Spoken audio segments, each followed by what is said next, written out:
No helmet no fuel আইনকে বৃদ্ধাঙ্গুলি দেখিয়ে বরিশালে খোলা বাজারে জ্বালানি তেল বিক্রি করছেন ব্যবসায়ীরা।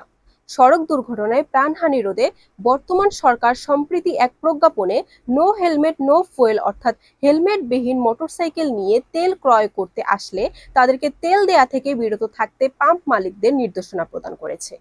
কিন্তু বরিশালে এই আইনের বাস্তবায়নের পর থেকে হেলমেটবিহীন মোটরসাইকেল চালকরা ছুটছেন খোলা বাজারের তেল বিক্রেতাদের কাছে।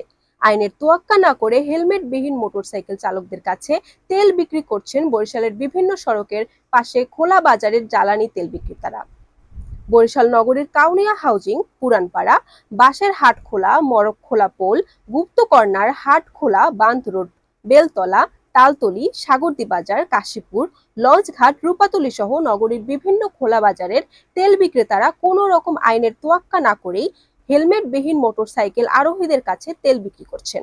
এ বিষয়ে বরিশাল মেট্রোপলিটন পুলিশের ট্রাফিক বিভাগের অতিরিক্ত উপপুলিশ কমিশনার রুনা লায়লা জানান, নো হেলমেট নো ফুয়েল আইনের বিশেষ নির্দেশনা এসেছে।